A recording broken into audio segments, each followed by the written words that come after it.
Terima kasih banyak telah menyelamatkan hidupku, sesama penganut Taoisme. Pada saat itu, seorang lelaki tua tiba bersama sekelompok besar kultivator, dan berlutut di hadapan Chen Ping setelah bertemu dengannya. Mereka adalah orang-orang yang seharusnya dipenggal kepalanya, tetapi berkat Chen Ping, mereka diselamatkan. Saudara-saudara Taois, jangan terlalu sopan. Kalian telah diperlakukan tidak adil. Setelah saya pergi ke benua abadi Qingming untuk menyelidiki, saya akan memberikan keadilan kepada kalian. Chen Ping membantu semua orang berdiri dan berkata, Saudara Taois, saya tahu Anda adalah orang yang sangat baik, tetapi Anda tetap tidak boleh pergi ke benua abadi Qingming, Anda akan kehilangan nyawa Anda. Sekarang semua orang di sekte-sekte benua abadi Qingming hidup dalam ketakutan. Belum lama ini, dua kultivator dipenggal di depan umum karena menerobos penghalang dan pergi ke surga ke-12 tanpa izin. Orang tua itu memberi nasihat kepada Chen Ping. Penggalan kepala, dua kultivator akan pergi ke surga ke-12. Hati Chen Ping mencekam. Bolehkah saya bertanya, Tuan, apakah kedua petani itu seorang pria dan seorang wanita? Chen Ping bertanya dengan gugup. Bagaimana kamu tahu? Pria tua itu agak terkejut. Tubuh Chen Ping sedikit bergetar tanpa disadari, lah teringat Musa dan istrinya. Mereka berdua telah pergi ke surga ke-12 demi dirinya, tetapi mereka tidak tinggal lama sebelum kembali. Mungkinkah itu mereka berdua? Apakah mereka berdua berada di benua abadi Qingming? Tuan Chen, apakah Anda mengenal kedua kultivator itu? Ming Li, yang berdiri di samping, sepertinya menyadari bahwa suasana hati Chen Ping sedang tidak baik, jadi dia bertanya. Aku tidak tahu apakah itu seseorang yang kukenal. Chen Ping menggelengkan kepalanya, lalu menatap lelaki tua itu dan bertanya, Pak Tua, apakah Anda tahu di mana di benua abadi Azure Nether kedua orang itu dipenggal kepalanya? Tentu saja, itu berada di kota abadi Giok di benua abadi Biru Nether di wilayah timur. Disitulah istana abadi Giok berada. Disitulah kita melarikan diri. Kata lelaki tua itu, Pak Tua, apakah Anda tahu siapa yang memenggal kepala kedua kultivator itu? Chen Ping bertanya dengan cemas. Pria tua itu menggelengkan kepalanya, saya tidak tahu tentang itu. Saya hanya pernah mendengarnya, saya belum pernah melihatnya dengan mata kepala sendiri. RSN Official. Terima kasih banyak. Chen Ping menangkupkan tangannya sebagai tanda terima kasih kepada lelaki tua itu, lalu menatap Ming Li dan berkata, Ming Li, ayo kita segera pergi ke kota Dewa Giok di benua abadi Qingming. Begitu Chen Ping selesai berbicara, dia berubah menjadi seberkas cahaya dan menghilang. Melihat itu, Ming Li segera mengikuti. Saat ini, Chen Ping sangat cemas, dan pada saat yang sama, dia berharap kedua kultivator itu bukanlah Musa dan istrinya. Jika tidak, dia akan menghancurkan seluruh benua abadi Azure Nether hingga rata dengan tanah dan memusnahkan semua dewa. Chen Ping dan Ming Li melakukan perjalanan dengan kecepatan penuh, melintasi zona penyangga yang luas antara dataran es dunia bawah utara dan benua abadi dunia bawah biru. Akhirnya, 7 hari kemudian, mereka tiba di kota abadi Giok di perbatasan barat benua abadi dunia bawah biru. Kota abadi Giok dan kota jurang dingin memiliki gaya yang sangat berbeda. Alih-alih es dan salju, terdapat pemandangan indah dengan cuaca seperti musim semi sepanjang tahun. Tembok kota terbuat dari giok putih murni, menjulang tinggi hingga ke awan, dengan cahaya spiritual biru pucat mengalir di permukaannya. Kota ini dipenuhi energi spiritual, dengan bangunan-bangunan megah berdiri berdampingan, dan bangau serta burung-burung mitos lainnya terbang di antara mereka, menciptakan suasana keindahan yang luar biasa. Namun, begitu memasuki kota, Chen Ping merasakan dengan jelas bahwa di balik fasad yang damai ini, terdapat rasa penindasan dan ketegangan yang memuncak. Meskipun ada cukup banyak biksu di jalan, kebanyakan dari mereka terburu-buru dan tidak banyak berkomunikasi satu sama lain, mata mereka menunjukkan sedikit kewaspadaan dan sikap acuh tak acuh. Sesekali, terlihat tim-tim kecil kultivator, mengenakan jubah Taois biru seragam dan memancarkan aura yang kuat, sedang berpatroli. Kata-kata, giok abadi terbordir di dada mereka, dan mata tajam mereka mengamati orang-orang yang lewat. Mereka adalah murid-murid penegak hukum dari istana giok abadi. Dengan mengutamakan keselamatan Musa dan istrinya, Chen Ping tidak punya waktu untuk menikmati pemandangan kota, lah segera menghampiri seorang kultivator paruh baya yang lewat, menangkupkan tangannya, dan bertanya, "Saudara Taois, bolehkah saya bertanya apakah, beberapa waktu lalu, apakah ada hukuman penggal kepala kultivator di depan umum di kota ini? Apakah itu seorang pria dan seorang wanita?" Mendengar itu, ekspresi kultivator Parubaya itu berubah drastis, seolah-olah dia melihat hantu. Dia melambaikan tangannya berulang kali, sambil berkata, "Aku tidak tahu, aku belum pernah mendengar tentangmu. Rekan Taois, kau salah orang." Setelah mengatakan itu, dia pergi terburu-buru tanpa menoleh ke belakang, seolah-olah menghindari wabah penyakit. Chen Ping mengerutkan kening dan bertanya kepada beberapa kultivator lain, tetapi hasilnya tetap sama. Setiap kali kata-kata, pemenggalan kepala, atau satu pria dan satu wanita disebutkan, orang lain tersebut akan langsung menyangkalnya atau terlihat ketakutan dan pergi terburu-buru, seolah-olah topik tersebut adalah semacam tabu. Sepertinya masalah ini adalah rahasia yang dijaga ketat di kota Dewa Giok, dan kultivator biasa bahkan tidak berani membicarakannya. Ming Li berkata dengan suara rendah, "Tuan Chen, tempat ini tidak seperti kota Hanyuan. Di bawah pengaruh para dewa, saya khawatir semua orang berada dalam bahaya. Bagaimana kita bisa mengetahuinya?" Chen Ping sangat cemas. Setiap kota besar tempat para penggarap berkumpul memiliki tempat-tempat yang tidak dapat dilihat di siang hari. Kilatan cahaya muncul di mata Ming Li. Menjual informasi, transaksi pasar gelap, perjudian bawah tanah, selama Anda punya uang atau cukup kekuasaan, Anda selalu bisa menemukan sesuatu di tempat-tempat ini. Setahu saya, ada paviliun Ziwen di gang-gang gelap distrik barat kota Yuxian yang khusus menjual dan membeli informasi. "Silakan duluan," kata Chen Ping tanpa ragu. Keduanya berjalan-jalan menyusuri jalan-jalan dan gang-gang, menghindari jalan-jalan utama yang ramai, dan tiba di daerah yang relatif terpencil di bagian barat kota, di mana bangunan-bangunannya rendah dan berantakan. Jalan-jalan di sini sempit dan lembab, dan udaranya dipenuhi bau aneh jamur bercampur dengan obat murahan dan darah. Para pejalan kaki berpakaian sederhana, beberapa bahkan mengenakan pakaian compang camping, dan mata mereka sebagian besar tampak serakah, waspada, atau garang, yang tidak sesuai dengan suasana surgawi di area perkotaan utama. Di ujung gang terdalam, terdapat sebuah toko kecil yang tidak mencolok dengan plakat kayu bercorak yang tergantung di atas pintu, di mana 3 karakter, Paviliun Ziwen, tertulis dengan cat merah tua yang buram.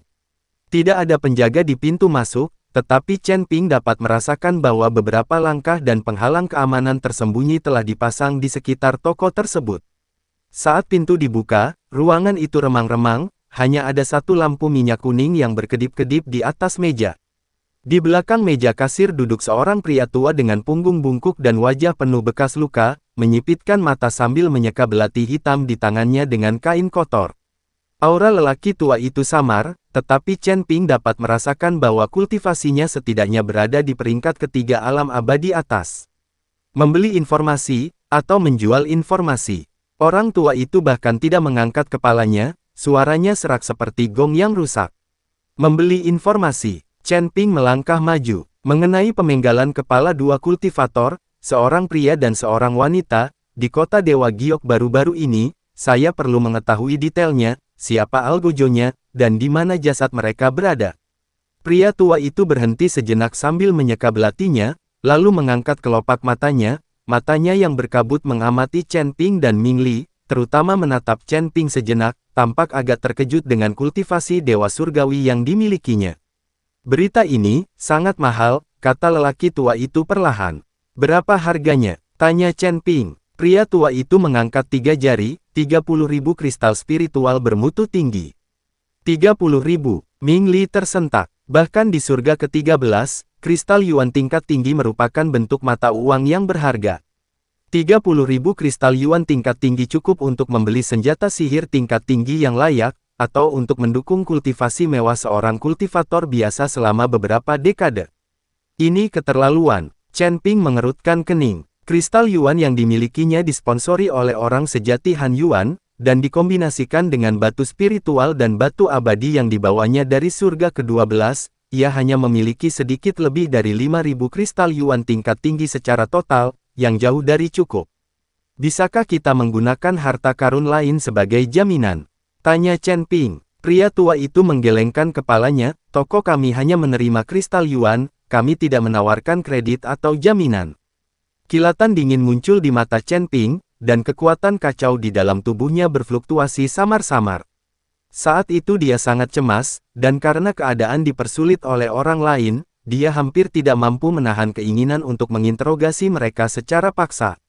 Tuan Chen, Ming Li dengan cepat mengirim pesan telepati untuk menghentikannya. Tempat ini dijaga ketat, dan tingkat kultivasi orang tua ini tidak diketahui. Dia mungkin juga memiliki pendukung yang kuat. Jika kita melakukan tindakan paksa, keadaan bisa menjadi buruk, dan kita bahkan mungkin akan memperingatkan istana Dewa Giok atau ras dewa. Chen Ping menarik napas dalam-dalam dan memaksa dirinya untuk tenang. Ming Li benar, ini adalah wilayah yang dikuasai para dewa, jadi kita harus berhati-hati. Tepat saat itu, tirai di dalam toko tiba-tiba terangkat, dan seorang kultivator muda dengan wajah memar dan bengkak serta pakaian compang camping ditendang keluar, terhuyung-huyung dan jatuh ke tanah. Keluar, kalau kau berani mencoba menipuku dengan berita palsu lagi, lain kali kakimu akan kupatahkan. Sebuah makian kasar terdengar dari balik tirai. Biksu muda itu, dengan wajah sedih, bergegas keluar dari toko. Hati Chen Ping bergejolak, dan dia berkata kepada lelaki tua itu, kita akan membahas berita itu nanti. Setelah mengatakan itu, dia menarik Ming Li dan berbalik untuk pergi. Keduanya dengan cepat menyusul kultivator muda yang telah pingsan dan menghentikannya di sudut gang. Kultivator muda itu terkejut dan memandang Chen Ping dan Ming Li dengan waspada, apa yang kalian inginkan? Aku tidak punya uang, saudaraku Tao, jangan khawatir. Chen Ping mencoba melunakkan nada bicaranya dan mengeluarkan sebuah tas kecil berisi kristal yuan, yang berisi sekitar beberapa lusin kristal yuan kelas menengah. Kami hanya ingin menanyakan sesuatu kepada Anda, dan ini adalah hadiah kami. Saat melihat kristal yuan, mata kultivator muda itu berbinar, tetapi dia segera melihat sekeliling dengan waspada dan merendahkan suaranya, ini bukan tempat untuk berbicara. Ikutlah denganku. Dia memimpin Chen Ping dan pria lainnya melewati labirin berkelok-kelok hingga mereka tiba di sebuah gubuk terbengkalai yang lebih bobrok dan hampir roboh. Apa yang ingin kalian berdua tanyakan? Kultivator muda itu menutup pintu dan bertanya dengan penuh harap, matanya sering melirik kantung kristal yuan di tangan Chen Ping. Apa yang kau ketahui tentang pemenggalan kepala dua kultivator, seorang pria dan seorang wanita, baru-baru ini di kota Dewa Giok? Tanya Chen Ping langsung. Wajah kultivator muda itu langsung pucat pasi, dan dia menggelengkan kepalanya berulang kali, aku tidak tahu. Aku tidak tahu apa-apa, ini adalah sesuatu yang tidak bisa kau tanyakan, atau kau akan kehilangan kepalamu. Chen Ping menyerahkan kantong kristal yuan kepadanya, asalkan kau memberitahuku, ini milikmu. Dan kami jamin kami tidak akan pernah mengungkapkan bahwa kau yang memberitahu kami. Kultivator muda itu menatap Yuan Jing, matanya dipenuhi dengan pergumulan yang lebih besar. Dia jelas membutuhkan uang itu, tetapi lebih takut lagi jika sampai terlibat masalah. Chen Ping malah memperkeruh keadaan, kami hanya ingin mengetahui garis besarnya, seperti lokasi eksekusinya. Itu seharusnya tidak dianggap sebagai rahasia besar, kan? Begitu kami mengetahui lokasinya, kami akan mencari cara untuk menyelidikinya sendiri. Kultivator muda itu menggertakkan giginya, meraih kantung kristal yuan, dan berkata dengan suara cepat, eksekusi akan berlangsung di lereng jiwa jatuh, 300 mil di sebelah timur kota. Di sanalah istana Dewa Giok menangani penjahat kelas berat, tempat itu sangat menyeramkan. Konon katanya jiwa-jiwa orang yang terbunuh di sana di penjara, takkan pernah bereinkarnasi. Hanya itu yang ku tahu, aku benar-benar tidak tahu apa-apa lagi. Kumohon berhenti bertanya. Setelah mengatakan itu, dia membukakan pintu dengan kasar seperti kelinci yang terkejut dan lari tanpa menoleh ke belakang. Lereng yang menghancurkan jiwa, penjara jiwa. Saat Chen Ping merenungkan kata-kata ini, kegelisahannya semakin kuat. Musa senior dan istrinya sangat terampil dalam bercocok tanam. Jika itu hanya pemenggalan kepala biasa, mereka mungkin masih memiliki peluang untuk bertahan hidup dengan metode mereka. Namun di tempat berbahaya seperti itu yang secara khusus menargetkan jiwa. Tuan Chen, apa yang harus kita lakukan sekarang? Tanya Ming Li. Ayo kita pergi ke Valen Sol Slope. Chen Ping menyatakan dengan tegas, entah mereka hidup atau mati, aku akan menemukan jejak mereka. Tanpa menunda lebih lama, keduanya segera meninggalkan kota dan melaju kencang ke arah timur. 300 mil hanyalah jarak yang pendek bagi mereka. Ketika Chen Ping melihat tempat yang dikenal sebagai lereng jiwa yang jatuh, hatinya merasa sedih.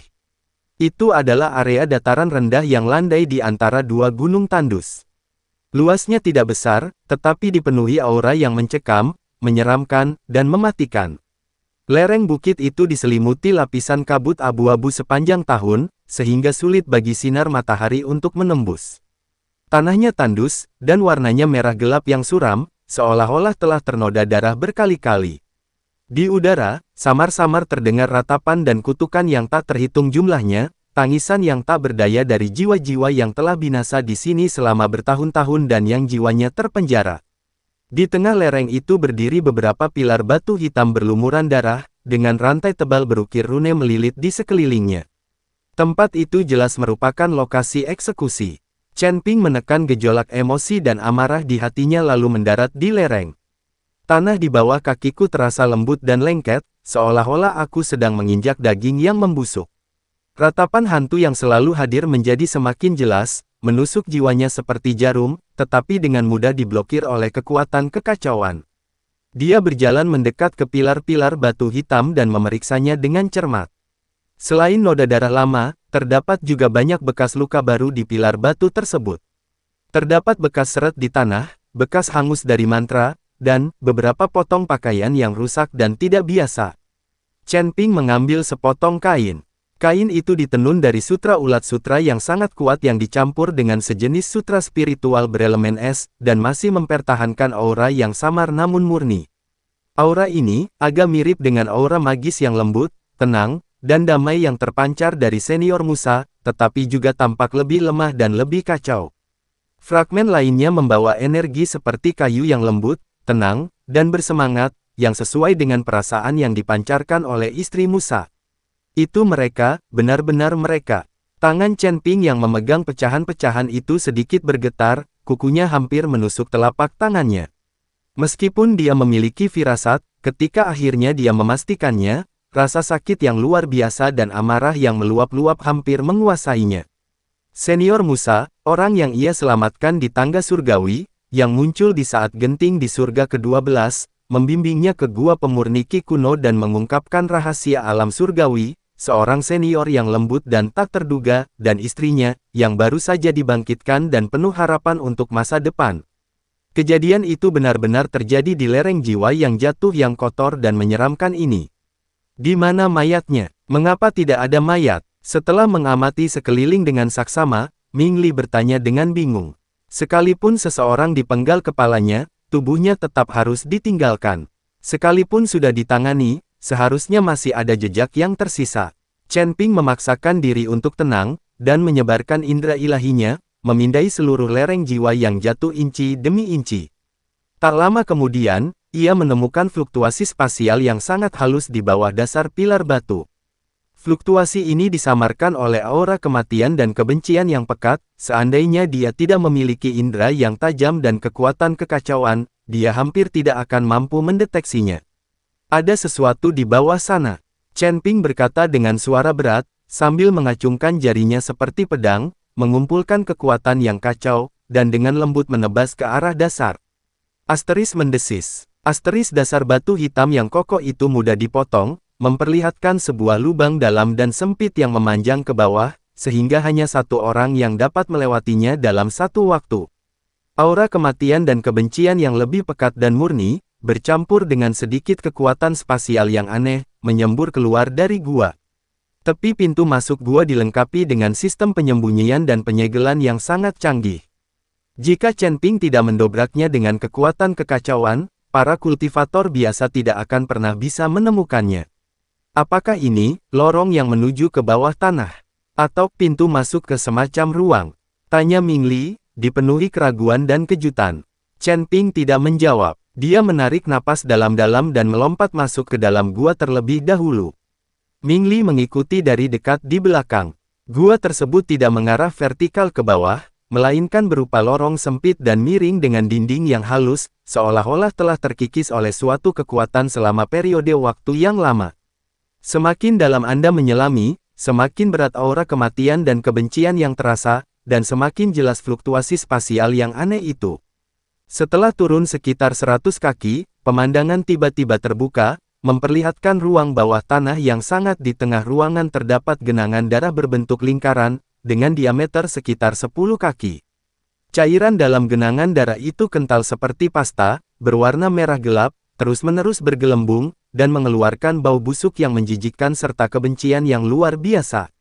Di atas genangan darah, tak terhitung banyaknya bintik-bintik cahaya abu putih yang samar dan terdistorsi melayang, yang merupakan pecahan jiwa-jiwa ilahi yang dipenjara di sini, tak mampu terlahir kembali. Mereka berjuang dan meratap dalam diam, memancarkan rasa sakit dan keputusasaan yang tak berujung. Di atas genangan darah, di kubah ruangan itu, terdapat kristal berbentuk belah ketupat berwarna abu putih yang terus berputar seukuran kepalan tangan. Kristal itu memancarkan aura yang kaya akan hukum reinkarnasi, yang berasal dari sumber yang sama dengan gerbang reinkarnasi yang sebelumnya dikendalikan oleh Mingli, tetapi lebih murni dan lebih kuat.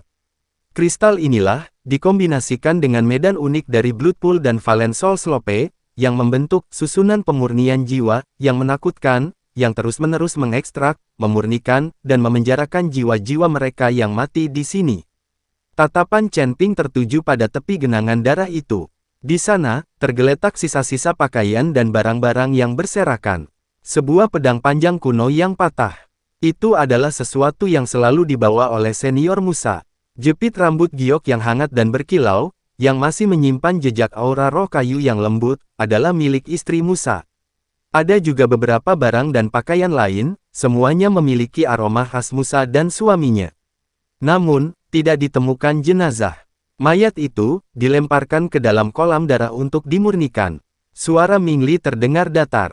Chen Ping tidak menjawab, lah berjalan selangkah demi selangkah menuju tepi genangan darah. Dengan setiap langkahnya, niat membunuhnya semakin kuat, dan aura kacau di sekitarnya melonjak tak terkendali, memusnahkan semua energi kematian dan kebencian yang mendekat. Dia membungkuk dan mengambil potongan pedang panjang yang patah itu. Pada pedang yang patah itu, jejak samar terakhir dari kehendak ilahi Musa tersisa, menyampaikan ekspresi singkat, marah, kesal, dan khawatir untuk istrinya di saat-saat terakhirnya, sebelum tiba-tiba berakhir. Ah! Chen Ping mendongak ke langit dan mengeluarkan raungan yang ditahan sekeras-kerasnya, seperti binatang buas yang terluka kemarahan yang tak terbatas, kesedihan, rasa menyalahkan diri sendiri, dan niat membunuh meletus di dadanya seperti gunung berapi. Matanya langsung berubah merah darah, dan aura kacau di sekitarnya melonjak dengan hebat.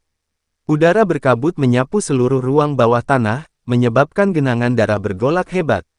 Ras ilahi, istana abadi giok, luar biasa, sangat bagus. Suara Chen Ping sedingin es di neraka terdalam, dan setiap kata seolah mengandung kebencian yang mendalam dan sumpah darah. Senior Musa, aku, Chen Ping, bersumpah tidak akan tenang sampai aku membalas penghinaan Inil. Aku ingin kota abadi giok ini hancur total, tak menyisakan seekor ayam atau anjing pun yang hidup. Aku ingin benua abadi biru neter ini hancur total, dan semua antek ras dewa terkubur bersamamu. Niat membunuh yang dahsyat melonjak ke langit, bahkan menembus tanah dan membentuk pusaran abu-abu berisi niat membunuh di atas lereng jiwa yang jatuh. Mingli menyaksikan dengan ngeri. Dia belum pernah melihat Chen Ping begitu kehilangan kendali, begitu marah.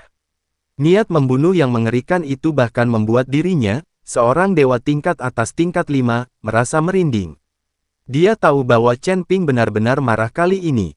Benua abadi Azure Netherworld kemungkinan akan dilanda pertumpahan darah yang belum pernah terjadi sebelumnya. Dan semua ini baru permulaan.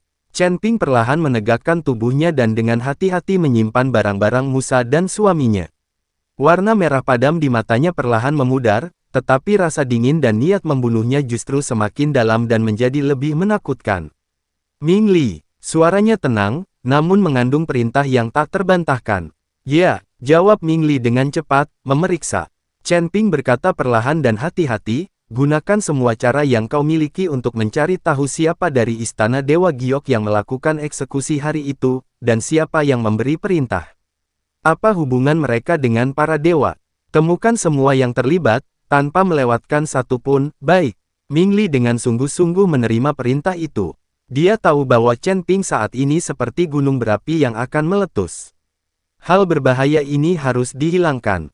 Chen Ping menatap lorong rahasia di hadapannya, matanya dipenuhi niat membunuh. Pak Chen, sebaiknya kita tidak menyentuh tempat ini, kalau tidak akan segera diketahui. Untuk mengetahui identitas orang yang dipenggal dan yang memberi perintah, kita perlu bersatu dengan kekuatan lain. Ming Li mencoba membujuk Chen Ping. Chen Ping perlahan-lahan kembali tenang, menyadari bahwa amarahnya tidak ada gunanya. Kekuatan apa yang sedang kau hubungi? Tanya Chen Ping. Sekarang benua abadi Qingming telah menjadi seperti ini, semua orang dalam bahaya, dan tidak mungkin tidak ada yang diam-diam memberontak. Jika kita menemukan organisasi perlawanan dan bersatu dengan mereka untuk membantu kita mengumpulkan informasi, bukankah itu akan 2 kali lebih efektif? Kata Ming Li. Benar, kalau begitu mari kita cari anak yang menjual informasi itu. Chen Ping tahu bahwa untuk menghubungi kekuatan semacam ini, mereka membutuhkan perantara, jika tidak, mereka tidak akan memiliki kesempatan untuk bertemu dengan pihak lain. Dan anak yang berani menjual informasi palsu di Paviliun Ziwen itu adalah pilihan yang tepat.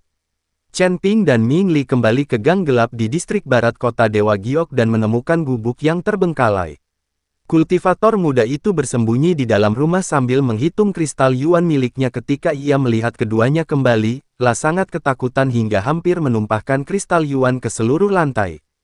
Kalian berdua siswa senior, hanya itu yang saya tahu, tidak ada gunanya bertanya lebih banyak lagi, dia berkata dengan gemetar.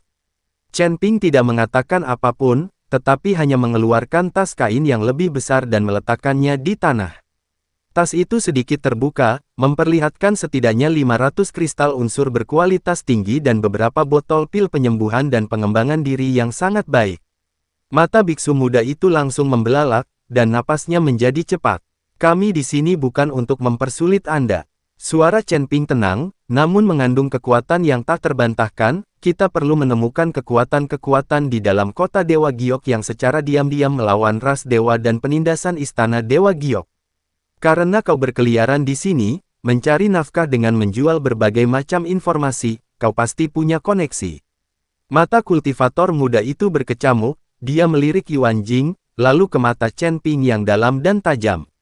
Lalu dia menjilat bibirnya yang kering dan pecah-pecah. Senior, hal semacam ini, jika tidak ditangani dengan benar, benar-benar bisa merenggut nyawa Anda, dan bahkan jiwa Anda bisa dibawa ke lereng jiwa yang jatuh. Itulah mengapa kami mendatangi mereka. Ming Li menyela, kita memiliki tujuan yang sama. Kristal Yuan dan pil ini adalah hadiahmu dan tanda terima kasih atas perkenalannya.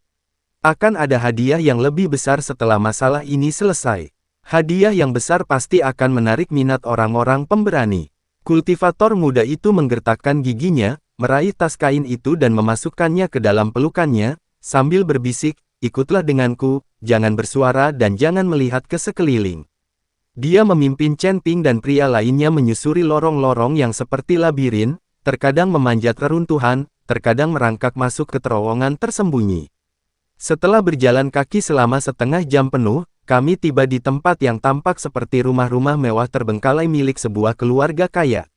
Rumah-rumah di sini tinggi, tetapi sebagian besar bobrok, ditumbuhi tanaman rambat, dan tampak tak bernyawa.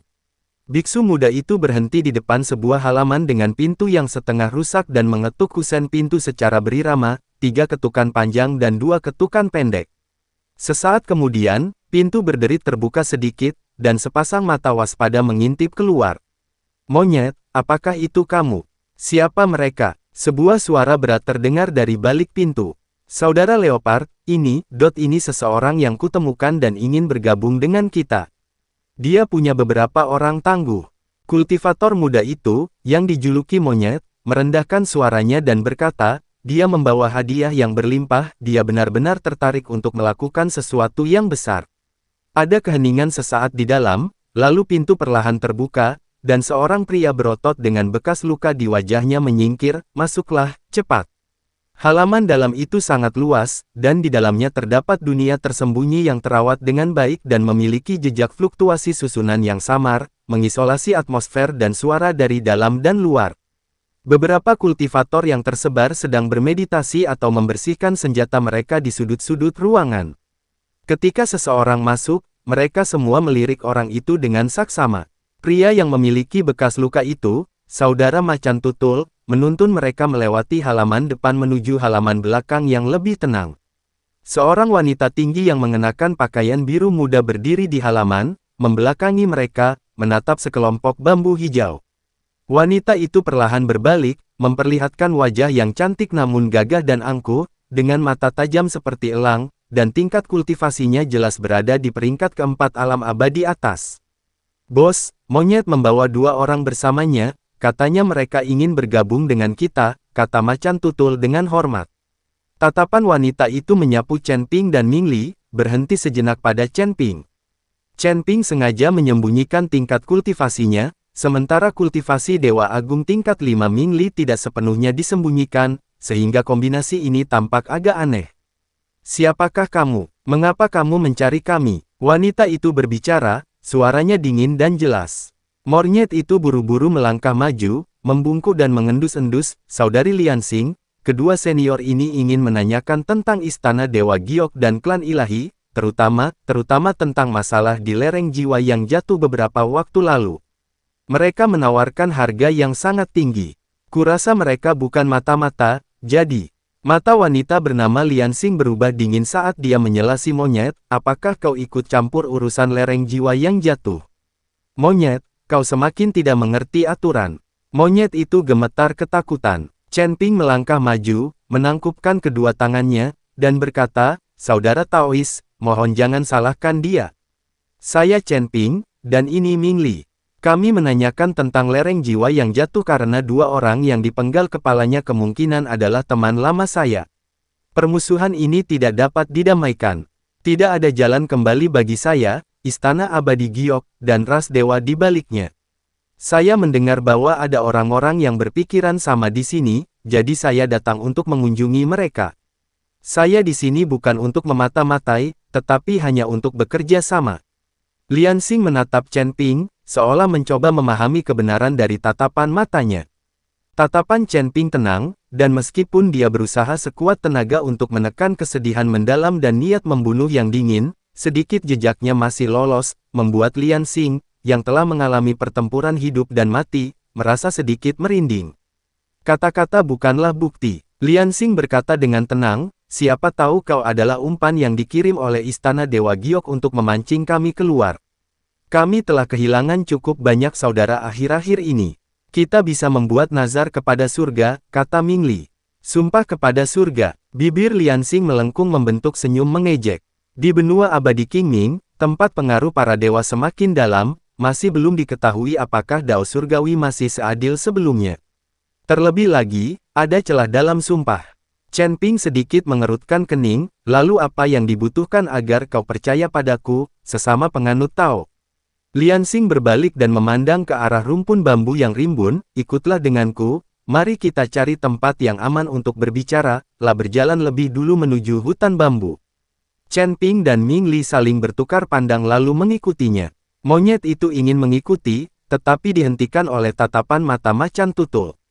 Hutan bambu itu tampak biasa saja, tetapi begitu Chen Ping melangkah masuk, dia langsung merasakan ruangnya sedikit terdistorsi dan arah aliran energi spiritual menjadi tidak biasa. Setelah berjalan sekitar 10 langkah, sosok Liansing di depan mereka tiba-tiba menjadi buram dan menghilang begitu saja. Pada saat yang sama, bambu-bambu hijau di sekitarnya bergerak tanpa angin, dedaunan mereka berdesir, dan seketika menjadi begitu lebat sehingga menutupi langit, seolah-olah telah berubah menjadi sangkar hijau raksasa. Sebuah kekuatan pengikat yang dahsyat muncul dari segala arah, dan garis-garis pola susunan berwarna cian muncul dari tanah, seperti tanaman merambat yang hidup, melilit kaki Chen Ping dan Ming Li. Terima kasih yang sudah setia dengan channel ini. RSN Official. Sehat selalu, berkah selalu. Ditunggu bab selanjutnya ya guys. See you.